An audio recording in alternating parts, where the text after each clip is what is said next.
Welcome to the Smart Dating Academy podcast. I'm Bela Gandhi, the founder of Smart Dating Academy and your host. I started Smart Dating Academy in 2009 because I had this crazy knack of giving people dating advice that actually worked, that I took. I've been married for almost 25 years, and now my company helps people to date smarter and to find love. This podcast is meant to bring more love into your life, no matter where you are and what you do. And we're here to bring more life into your love.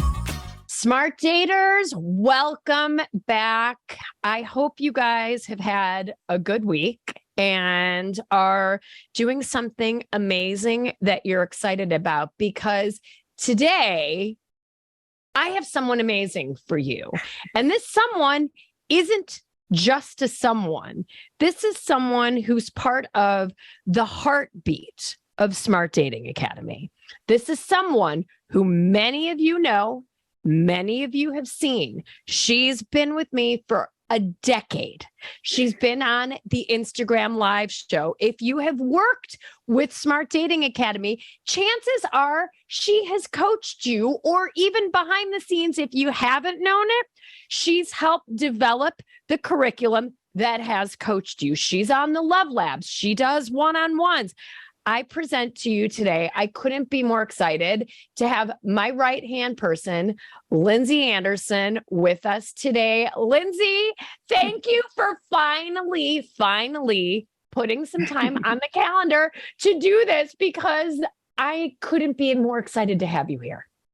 Oh, Bella, that is so sweet. Well, I know I've been so excited about doing this. I know we've talked about it for a while, but you've done such an amazing job with this so far that it's like you've got it covered.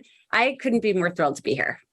Well, as many of you guys know, we've been on a wait list. Things have been crazy here. And so Lindsay coaches so many clients, and on the personal side is happily married and has 3 amazing children and has moved to Columbus, Ohio, all in the past year. So getting on her calendar was, something that we had to really work on. And here we are. So, Lindsay, I could talk about you all day, but why don't you give people that are new to us kind of just a little bit of background on you, and then we're going to dive into the heart and soul of how you have helped so many of our clients to successfully find love. And you're going to pull the curtains back and you're going to talk about the secrets of what has made these people so successful. All right. I am ready to go. Well, yes, it has been a big year, big transition. I was in Chicago for 20 years. So moving to Columbus was a big change. And fortunately, I'm so happy that we have figured out a way to make this all work and really keep things going, because I think the biggest thing I miss was Bella and I used to get together in person weekly, and I get to see that smiling face all the time. And so now I just get to see it over Zoom, which is just as fun. But yes, I can't believe it's been about 10 years. I thought about that when I thought about your daughter going off to college, and when I met her and she was in elementary school. So time goes by really fast. Oh, it really, really does. So I literally feel like in some ways you've been with me for 5 minutes. In some ways it's been forever. Like, I can't imagine doing this without you, and for 1,000 reasons. But, Lindsay not only has, people ask me, Bella, how do you bring people onto your own staff? I'm like, well, it's a pretty high bar. So I'm going to let Lindsay tell you about her background, but I will tell you that our relationship started because I got an email into our contact database from Lindsay. So I will let you tell us your story. Well, it's funny because we are going to give you guys great secrets to dating success today. But I would say that Bella and I had one of those first dates when we met that was very fast, furious, and family may have been involved. So But it's one of those things. I think things happen for the right timing and the right reason. And I've been involved in the date coaching world for close to 20 years now. I started off as a matchmaker. I was a very successful matchmaker, helped thousands of people really find love, and really appreciated I really always felt that my heart was helping put people together.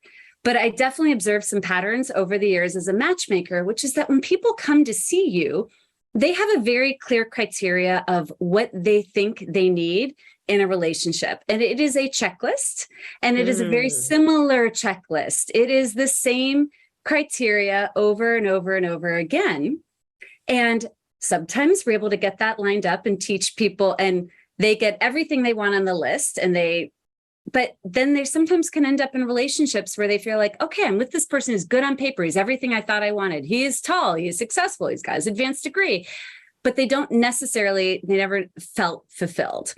So I decided to take a step back. I have a background in psychology, and I was interested in the coaching angle of helping people understand like how it is their patterns and their backgrounds help influence the kind of partners that they select.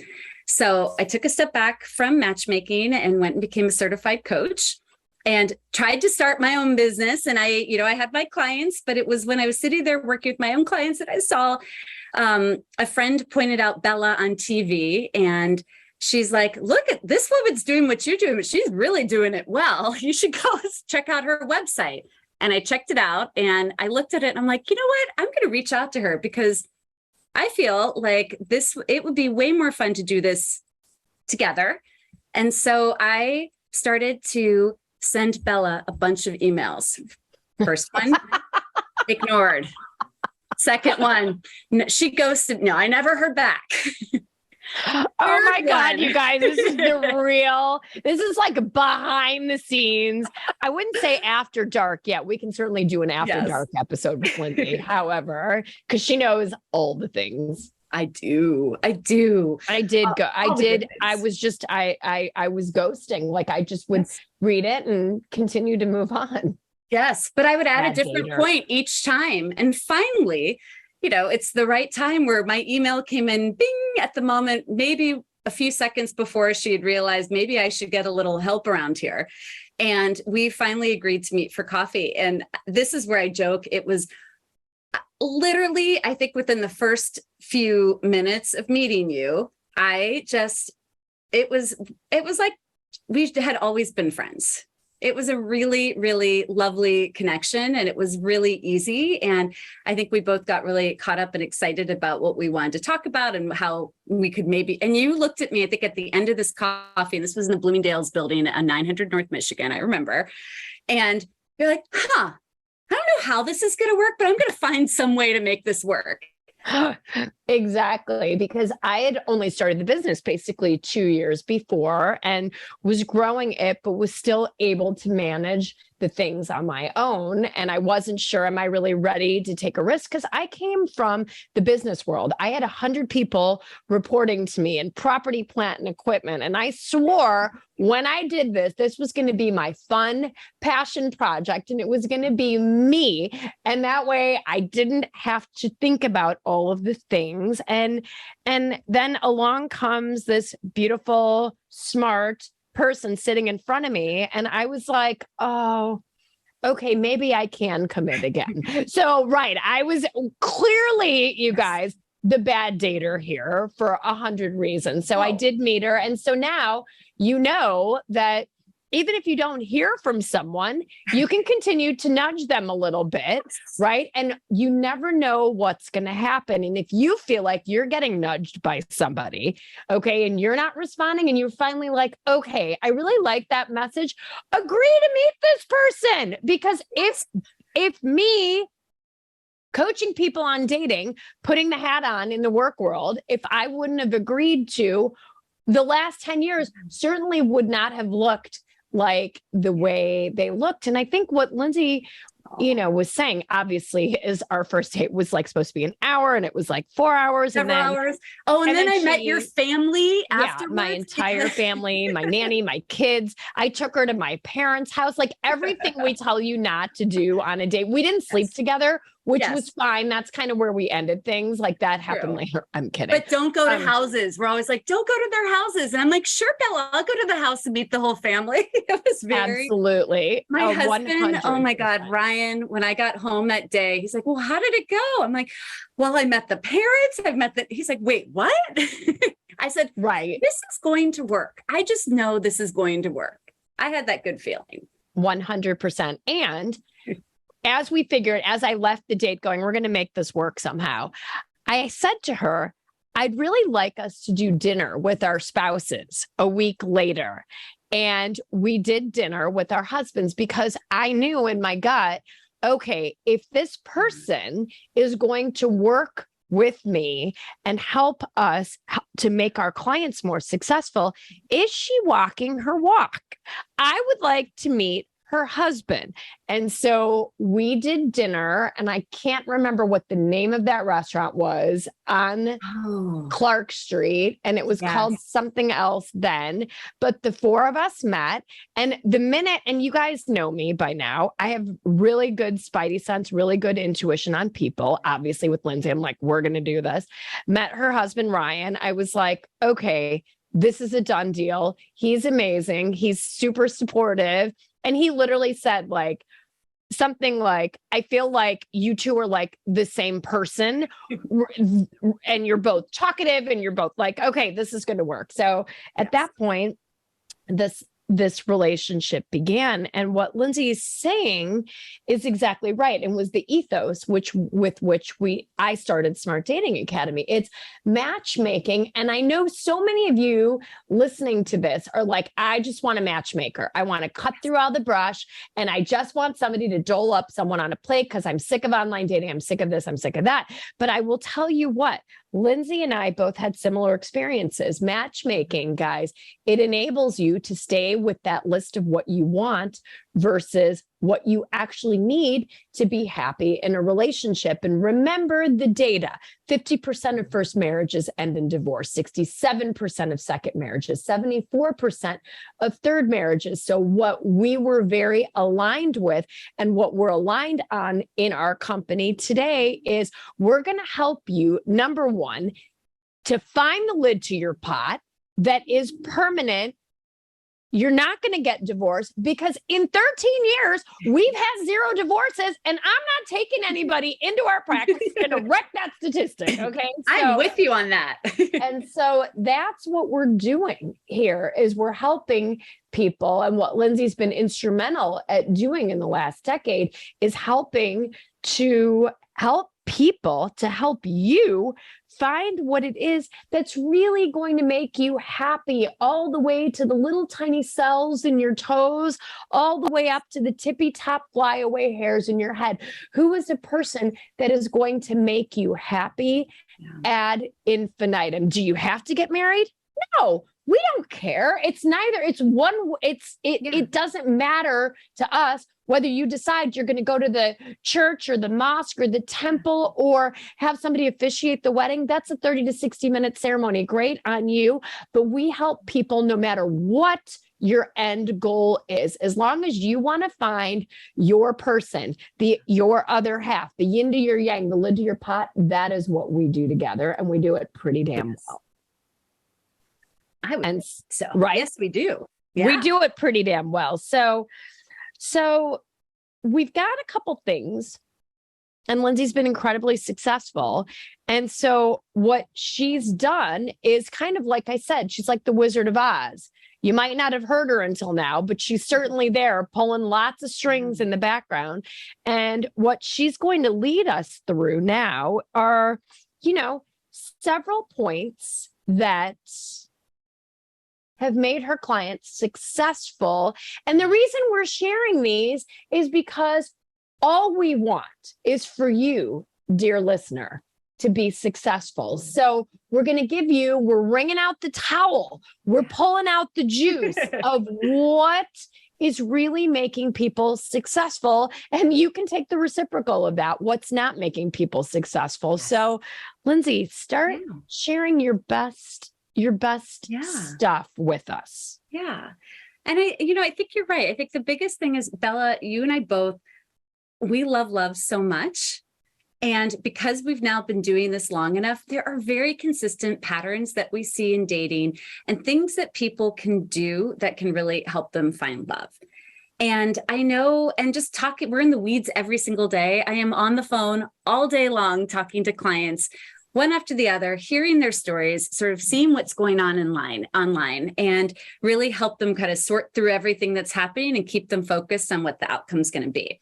And these are typical patterns. Now, remember, anything we're going to share with you, we all know the one-off story, the urban legend, the myth, the one thing where somebody doesn't take this advice and they find the lid to their pot. So we all know that. But I am a big believer in let's do what typically works. What's the biggest percentage? Let's ignore that 10% and focus on the 90%. Amen. We're about the rule, not the exception. And if you follow the sage advice she's going to drop on you today and really start thinking about it, think about, man, am I really showing up in the way Lindsay and Bella are telling me to show up? And okay, like yes or no, and have that good look at yourself in the mirror. And sometimes we tend to turn the mirror outward in dating and we say, okay, it's just that there's not good enough people.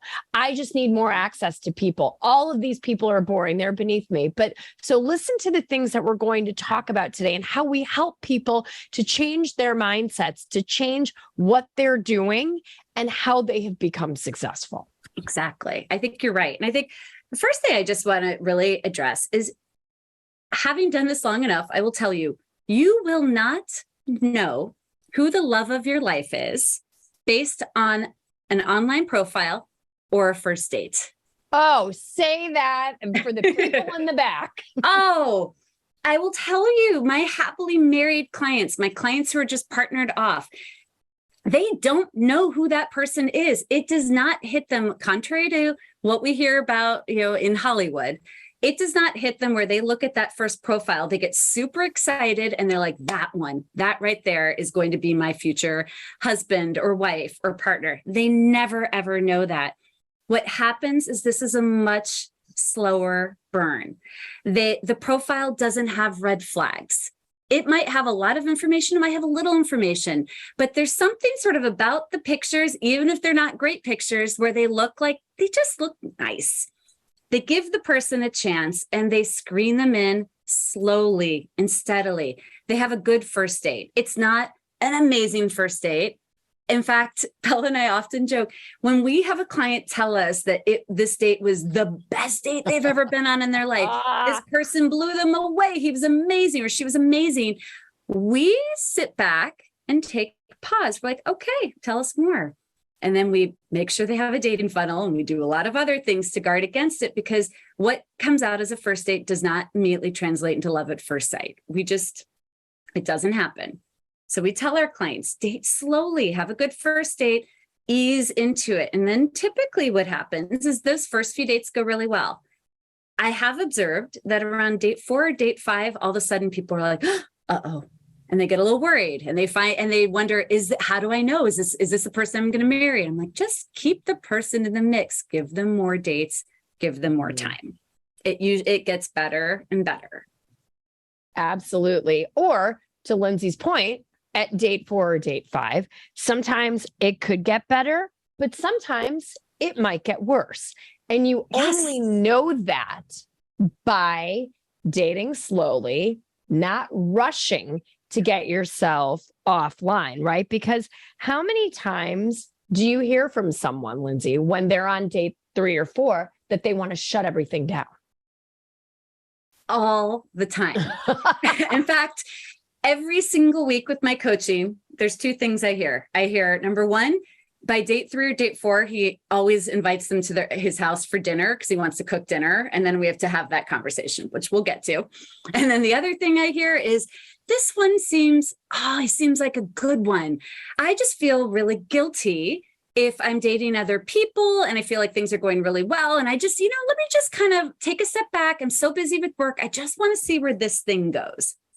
And as soon as I hear that, I know, ooh, okay, we're going to have a conversation here.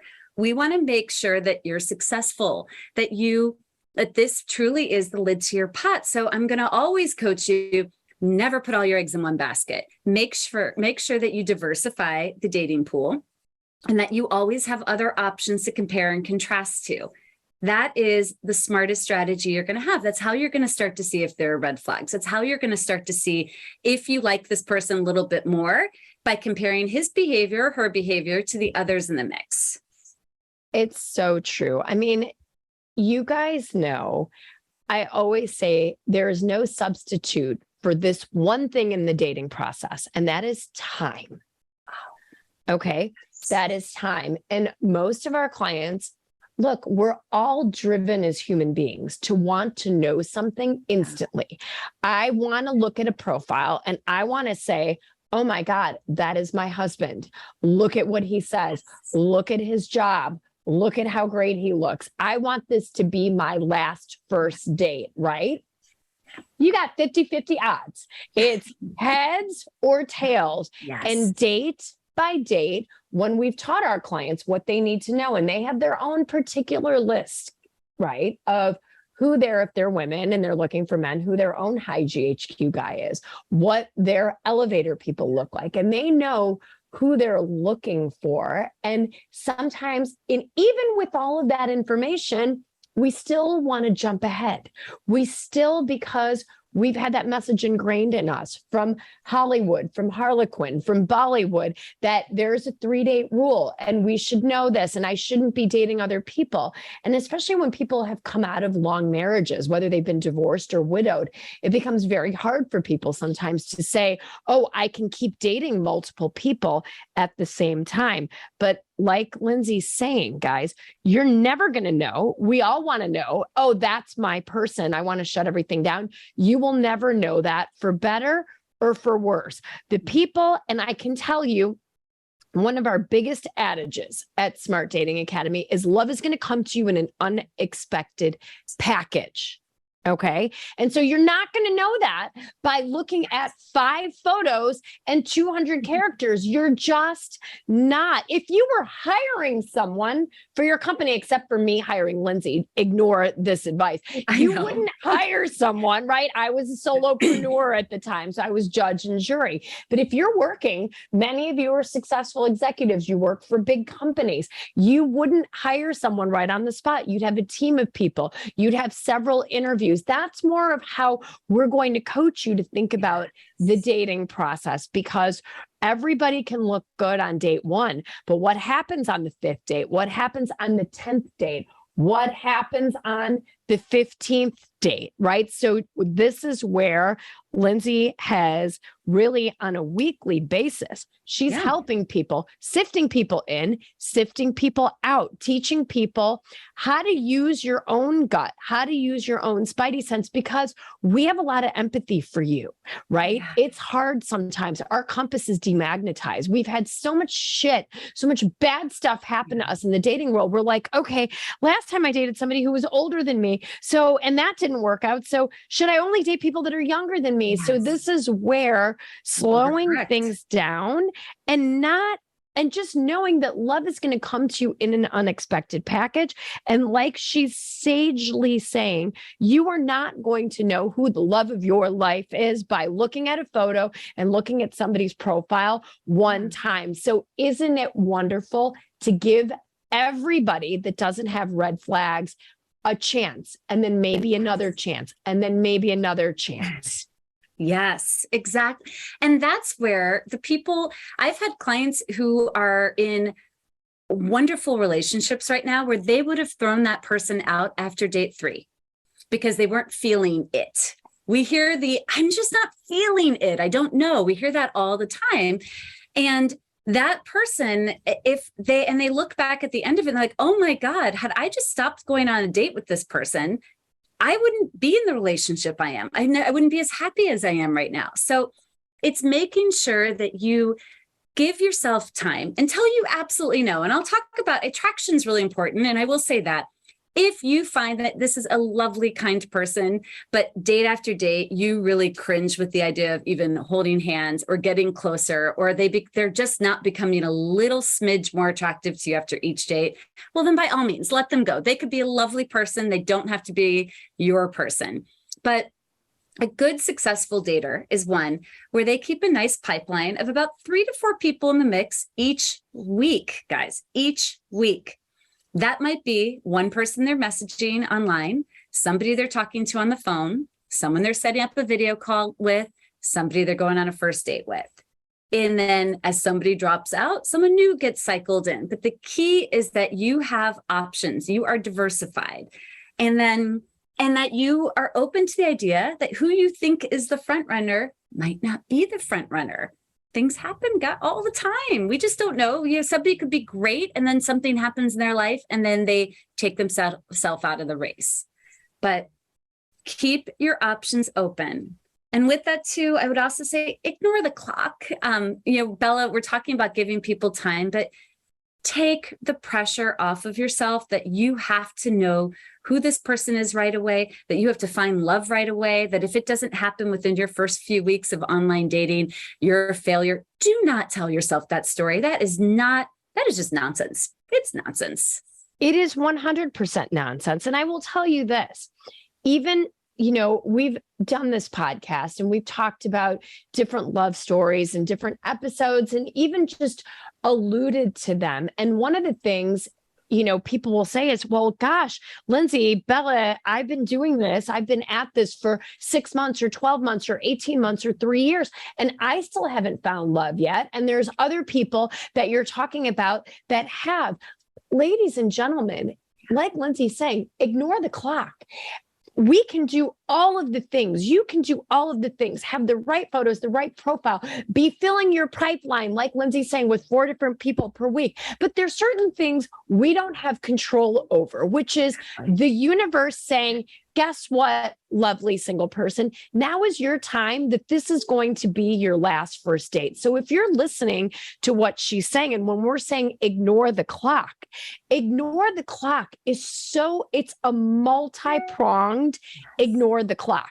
Ignore the BS advice where people tell you there is a 3-date rule. Yes. Ignore the clock that your friends are going to tell you, like, oh my God, well, you should be sleeping with him. It's like 5 or 6 dates, or you haven't had her to your place yet. You're never going to get laid. Whatever all of that is, ignore the clock that other people are telling you about. And sometimes, most importantly, ignore the clock that you feel like you want to jump into something too fast, or ignore the clock where you're going, well, why is she successful and I'm not? Why did it happen for her the first date she went on? It could be my neighbor. It could be a story you hear from Lindsay or me. You know what? It's just not your time yet. But guess what? The only way to remain single forever is to do nothing. Yes. It's to quit.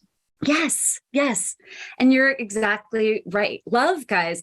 Sometimes you get lucky and you find the love of your life in your 20s. Sometimes it happens in your 60s. And I think that's the beauty of what I appreciate, having done this long enough to see. I see love happen at every single age. There's not a magic number. There's not a time. And sometimes you get to focus on your career and you get to do the things that you wouldn't have been able to do, maybe. This is from I'm thinking of a client of mine who's had an incredible experience. And then now she's able to dial it back. And she was able to find somebody because she now has the time and the energy and the effort to put towards it later in life. The key, though, is you have to do something every single day, because doing a little bit of dating every day adds up to huge results over time. The most success happens, I tell people, spend 15 minutes in the morning on the apps. 15 minutes at the end of the day. We're not asking you to put hours into this every day. You have a life, you have friends, you have to cook dinner, you've got a lot going on, but you have to do a little bit every single day. Not only does it help with your algorithms with the profiles online and making sure that you get seen, but it also keeps you in the game and keeps you invested. The biggest mistake I see is people get really excited about this. They are all in. They put so much time up front, and then they get exhausted, overwhelmed, and they quit. And they want to take lots and lots of breaks. It's just not successful. It doesn't work. No, absolutely. And doing something every day is key. This is like what we're helping you to do at Smart Dating Academy, and Lindsay with her clients is helping to do this every day, to build this into your life in a way that you would build fitness, in a way that you would build your social life, in a way that you would put any big pie piece, following your stock portfolio, right? 15 minutes in the morning and 15 minutes in the evening. And I'll tell you a secret. We have our clients shutting off their notifications. I don't want you hearing from Match or Bumble or Tinder or Coffee Meets Bagel or whatever it is on a minute by minute basis, because it makes you feel drained. Okay. So what we do, and what she does an incredible job of with our clients, some clients, and you can speak to this, want to do this early in the morning. Yes. Some clients want to do it after dinner. And every person that Lindsay works with gets into their own rhythm of how this works into their particular life. But you can't start and stop. It's like trying to lose weight, and 6 out of 7 days, you're going to eat all these foods that are inflaming you, making you crave more food. But one day you're going to eat super healthy and go to the gym. Are you going to get results by doing that? You're not. Yeah, it's true. It's true. And how you feel and what your mindset is each time that you put aside time to date is also equally important. If you are somebody, first of all, they always say a good habit, tackle the thing you don't want to do first. Now, I wish the whole world was in love with the process of dating like Bella and I are. Like, we love online dating. We want everyone to fall in love with the process of online dating. But if this is something that's a little hard for you, take care of it first. Get it out of the way. Think about also, when are you most energetic? When do you feel good? I personally, my best time of day is when I get that first cup of coffee in the morning. I ask my clients, like, if you're a morning person, sit with that cup of coffee, have this part of your routine, log in 15 minutes, answer the people who wrote you the night before, keep up consistency. And then at the end of the day, do another 15 minutes or over the lunch hour. But if you save all of this at the end of the day, when you've been on your computer all day long and you've been at meetings and you're drained, be mindful of the fact that you're going to take that energy into how you're viewing profiles online, what kind of responses you're going to send. If you're tired, you're going to send a response that might sound a little tired, or everybody's going to look like they're a terrible fit. So you want to make sure that you tap into this when you're excited. And when you're like, all right, I'm starting my day, what could happen next? You jump in, you got your cup of coffee or whatever it is, your tea. And then at least if at the end of the day, it's been a long one and you can't get to the other 15 minutes, you've at least logged in at least once where you have the sites know that you've been active for the day. So that's just really key. And it's so important to do it, like Lindsay said. It's your time is going to be different than somebody else's time, right? For me, after I've had my first cup of coffee, the next thing I'm going to do is go for the second cup of coffee, right? So my creativity and juice comes a little later and after a little bit more black coffee. So everybody is going to be a little bit different. And so you knowing you, when am I at my best? When am I feeling excited about this? Because what I can also tell you is when you're doing this, if you're looking at your online profile and the people that are there matching with you or messaging you, and you're not in the right mind space, maybe you're like Bella and you haven't had your second and your third cup of coffee yet, you're going to look at everybody with this gray cloud over you and go, I don't know, mediocre, yuck, yuck, yuck.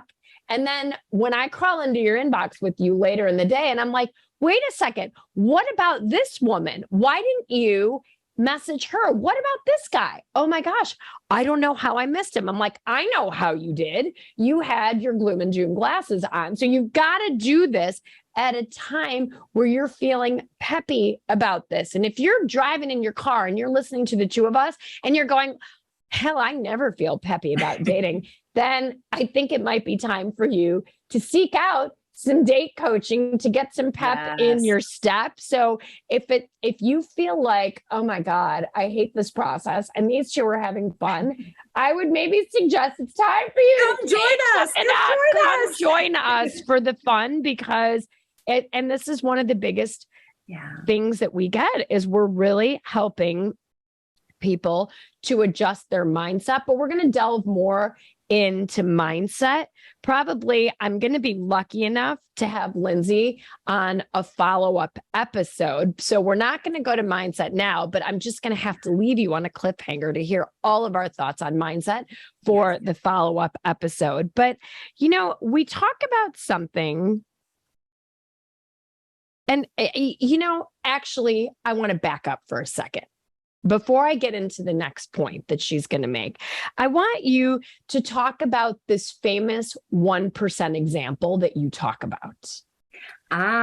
Okay. Well, when we're talking about little tiny changes, little tiny results that are going to add up over time.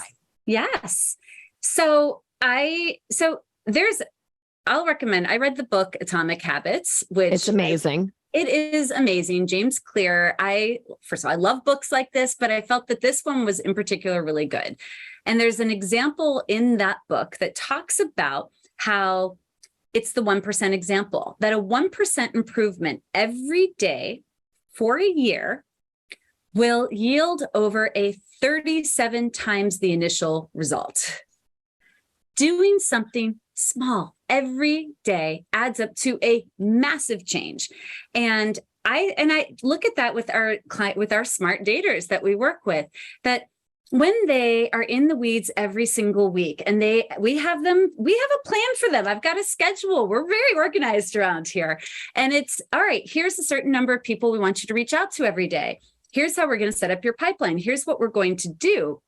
What I will do is sometimes they get caught up in the, is it working? Am I meeting people? And we'll do a step back and a review. And I'm like, all right, let's put a list together. How many people did you talk to this week?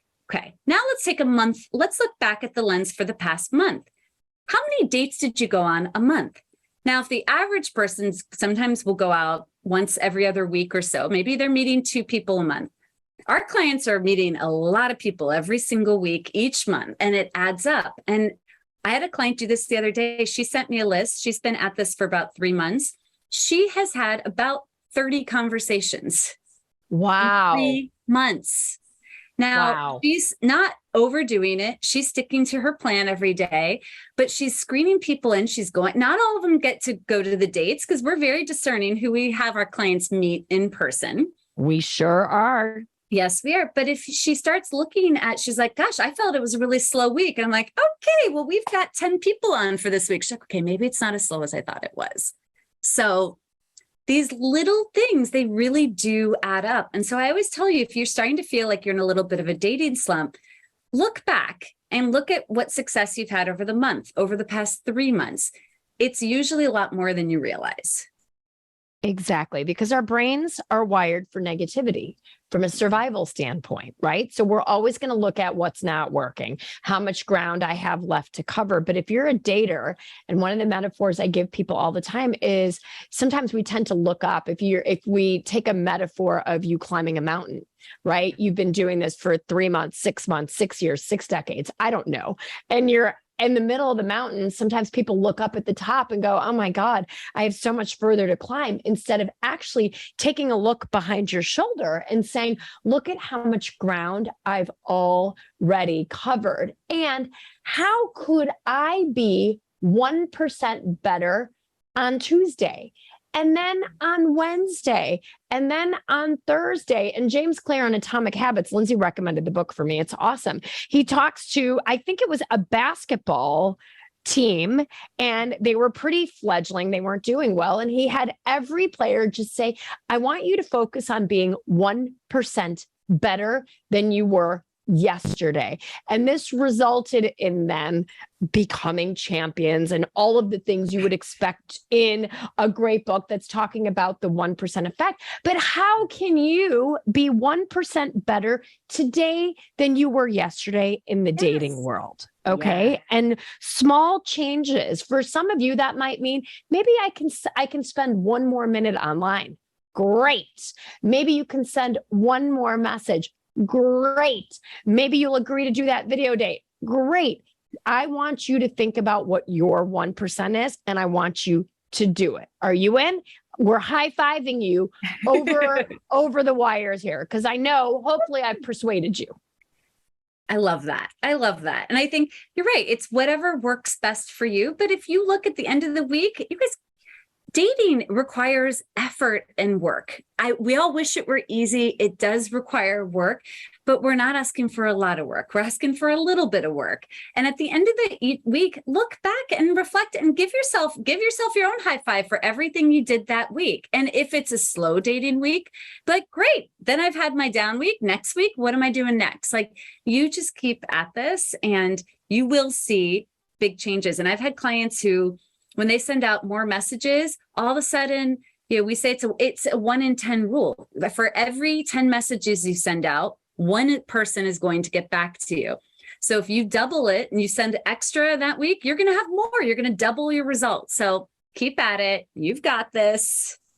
Right. And if you don't, we can certainly give you some good counsel around how to start making those small changes that add up to big results for you, dear listener, over time, because it's possible. And I want you to know that Lindsay's on here and I'm on here to tell you that you can do this. You can do this. We've seen love stories happen against the odds. We see them all the time on a daily basis. Just this week, we got a message from a client who sent us an engagement photo from Italy, right? And so these little changes can add up to big things, but they take time, right? And I talk about the 3 Ps: patience, positivity, and perseverance. And that is what you need to play the long game on this, right? Because 1% changes, that's a long game. That's not, I'm going to find love tomorrow and Jeff Bezos is going to send a drone and, hand deliver my partner to my mailbox 5 minutes from now.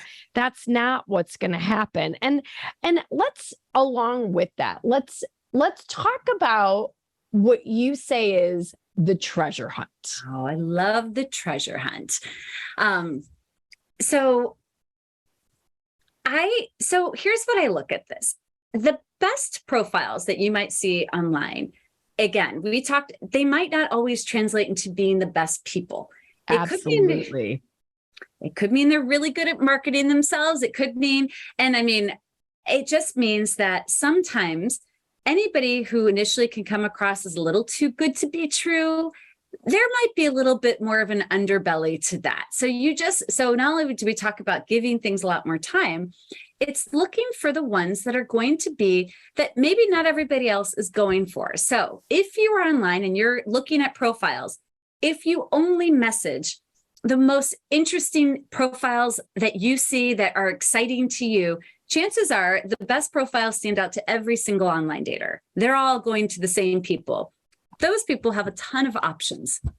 Now, the interesting thing I've observed is that the people that my clients end up falling in relationships with, sometimes their profiles are great, but sometimes it's just a few sentences and a few photos. Sometimes that photo has sunglasses. We have a client who's a great guy who had a picture holding a rifle from a pickup truck.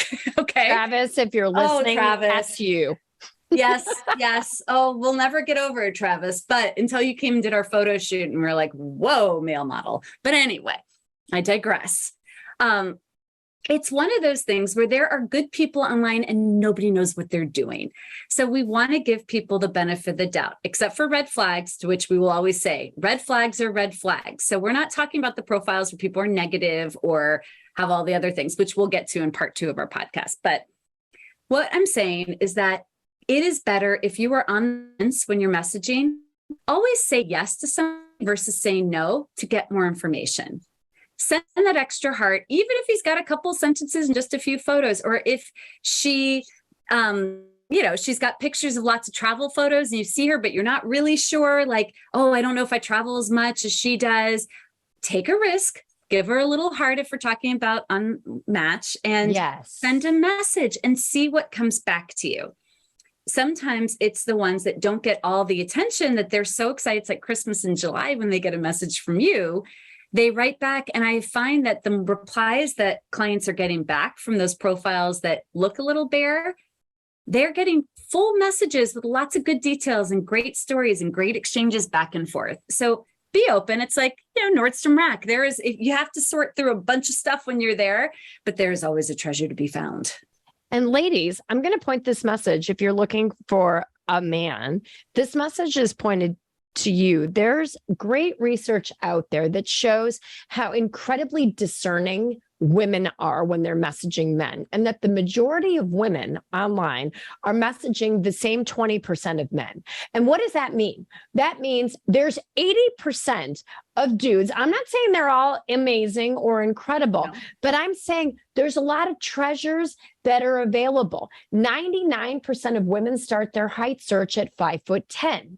Okay. Now the average woman in this country is 5'5". Okay. So now, even if you're 5'5" and you're listening to this and you're not a heightist and you're like, okay, I could do someone my own height. You've just increased your height span 5 extra inches. And you know what? The guy that's 5'6" that you probably would have dated in high school, would have dated in college, would date him because he's amazingly funny and a colleague of yours at work.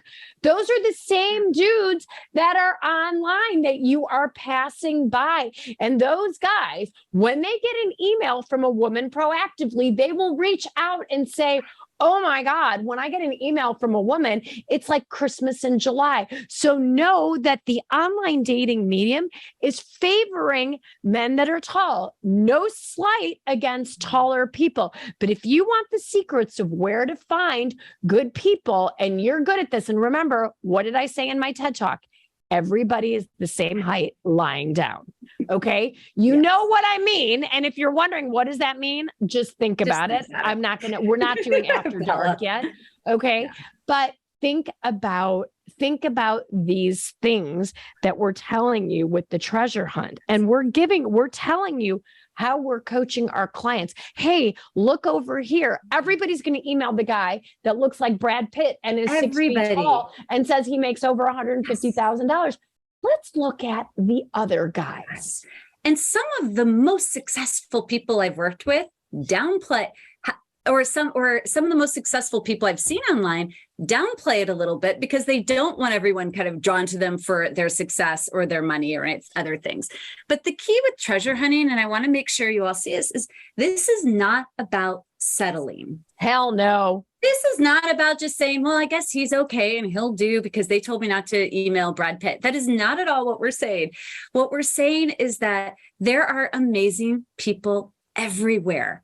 And I think that the majority of the people online are good people. And we just hear the crazy stories. People love to tell that there are terrible things that have happened, but it's a very, very small percentage. And I get really excited because I love what I do. And I feel like my clients are all those hidden treasures online. They're the ones that I get so excited when someone discovers their profile and sees how amazing they are. And they get a chance to really build connections. So this is one of those things where be generous in spirit, recognize that people don't know what they're doing. They don't usually have coaches. Now, if you worked with us, you would have an amazing profile online. True. You'd have gorgeous pictures and it'd be well written, and we would teach you how to message people and all of those good things. But the majority of people don't have coaches. So if you're on the fence, say yes until there's a very clear-cut reason to say no. And if there are red flags, they come out. I promise you. Absolutely. 100%. And along with treasure hunting, what that naturally leads into is the next point that we want to tell you about, which I'll tee it up for you. Diversification. One of my favorite words as a former finance professional. And this is what we talked a little bit about earlier with the idea that you want to make sure that you have a lot of variety of different people that you are talking to, that you are casting a wide net. Sometimes we like to say, play the Goldilocks game. Somebody that looks exactly what you want, somebody who seems like they are a little bit outside this box or a little outside that box, and have a variety of people that you're talking to, because the person that, again, seems like they might be the front runner might not always end up. Bella and I there's a story. Oh my gosh. I think we've laughed about this a lot over the years, but there was a client of ours who, this guy seemed amazing on paper. He was successful in a very successful business.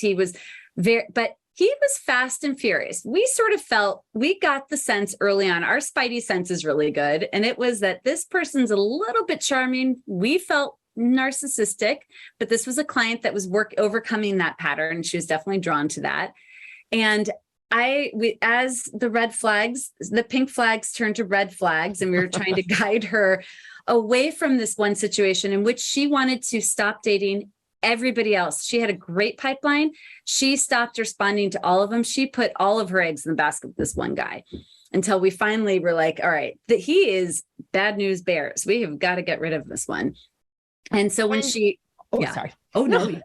But when she went to break up with him, not only did he turn nasty on her, he's like, I can't believe you would stop dating me now. You haven't even seen my abs yet.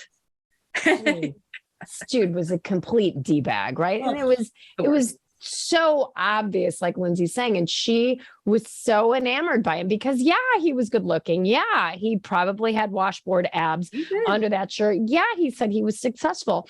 But even though she had been through therapy, even though she had coaches, sometimes, ladies and gentlemen, that magnetic pull towards dysfunction is so high. And as human beings, we want to do the same things. We're habituated to. So if your habits are always pointing you to the wrong people, this is where we will tell you again and again, like, okay, I know you're so drawn to this person, but he is not good for you. And you may have all the information, but remember, people say knowledge is power. Knowledge is not power. Execution is power. And that's where Lindsay can teach her client, here are all the red flags, right? And said client knows all of the red flags. And Lindsay's going to her. He was just an ass. But that's what she was used to. And she was like, oh my God, he's so amazing. And we're like, you're not going to be exclusive with him. Turn the frequency down, right? Because he wanted to be exclusive right away. And when she said, I don't want to be exclusive with you, I just want to keep dating other people. First of all, she was kicking and screaming, and she did not want to take Lindsay's advice about this. And when she presented this to the guy who was pressuring her, it is an amazing litmus test. A man that is good for you is going to be like, listen, yes, I get that you want to slow this down. I know if you're dating other people, I'm going to win. I'm going to stay in the game. That's a good person. A person who says, you haven't even seen my abs yet. Do you know how many other women in the Midwest want to date me? There's a line of them up around the corner. Okay, that's not a good response. So what we are telling you is these are things, always diversify your dating pipeline, because I know you can get tired. You can get date weary. You just want to get off the apps. You just want to be cozy, cuddled up in a relationship again. What we're telling you is don't do that too quickly. Don't diversify. And if you only focus on that one person, anxiety will rise. You start dating from a place of fear. You start worrying that you will ignore red flags. You'll play that game. This always happens. We're like, well, he's not as bad as that last relationship I was in, and start justifying, because the fear of going back and having to start all over again seems worse. And so red flags get pushed under. And we always say, where there is smoke, there is fire. Oh, girl. Preach. Every time. When red flags are red flags, they start out small. There is usually, we're like, this is the tip of the iceberg. There is a whole host like that. And so one of the big things we really teach our clients to do is, how do you screen people? What do you look for first? What are the biggest red flags? And that's a whole other episode too. But it's really about paying attention, because when you have options. You can see things more clearly, and you can let people go because you have others to fall back on. But if you have only one, you hold on to it really, really, really tight, then it's a lot harder and you will make excuses. This happens. We've seen it. Sometimes our clients have to do that to sort of realize how it doesn't work. And then they come back and they're like, okay, guys, I'm ready. I'll take your advice. It happens. It's very normal, but keep your options open so you can be smart, so you can see the red flags, so you can pay attention, and so you don't get burned. Well, I mean, Lindsay, I can't even describe to you how much of your brain you've just released at this point and how amazing this is. And I promised you guys that she is this amazing that we're going to do a follow-up episode that we're going to drop next week with even more of Lindsay's secrets to dating and love success. I am so happy that we were able to do this. And I know you guys are going to be messaging me. We want more Lindsay. We want more Lindsay. And we're going to give you way more Lindsay as we go forward. So, Lindsay, thank you for your inaugural episode today. And ladies and gentlemen, stay tuned because next week there's going to be more of Lindsay. Yay. No, thank you so much. This has been really fun. And I am really excited for everybody who's listening. We love this. And I am just sending out lots of love to all of you, and go online, practice, focus on your 1% this week, focus on the things we've talked about today. We are in your corner. We are cheering you on, and we want you to be successful at this. So we've got you. Ladies and gentlemen, as usual, if you love this episode, give it 5 stars. Tell us what you love. As the little new podcast on the block, we need your love and we need your support to keep doing this. So rate it, share it with your friends, tell people why you love it. And if you want more of us, 2 times a day, we're posting on Instagram on Smart Dating Academy. Follow us. You'll get fun tips, things that will help you, things that'll probably help to change your life and your perspective in the dating world. And sign up for the Smart Dating Academy free newsletter. You get all the info first, even before the podcast drops. So until next week, and until we get more Lindsay, have an amazing week. Aw.